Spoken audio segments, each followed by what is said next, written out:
నడిపిస్తాడంటే ఎవరక్క? దేవుడు మనల్ని నడిపిస్తాడు. ఎవరిని నడిపిస్తాడు అమ్మా? అది చెప్పారంట.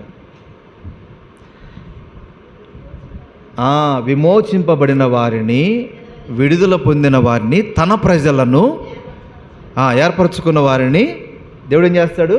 నడిపిస్తాడు. విమోచించబడాల చాలామంది ఇంకా కట్టుబాటులో ఉన్నారు, ఇంకా పాత జీవితం ఉంది, ఇంకా లోకం ఏముంది, ఇవన్నీ ఉన్నాయి. వాటి నుంచి విడిపించబడితే నడిపిస్తాడు. కానీ లోపల అన్ని పెట్టుకుంటే ఎలా నడిపిస్తాడు? ఏమన్నా లోపల అబద్ధం అంతే ఉంది, పాపం అంతే ఉంది, మోసం అంతే ఉంది, కుళ్ళు అంతే ఉంది, కుట్ర అంతే ఉంది, విషం అంతే ఉంది.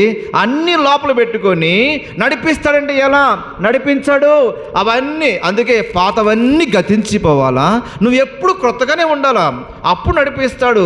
అందుకని పాతవన్నీ లోపల పెట్టుకుంటే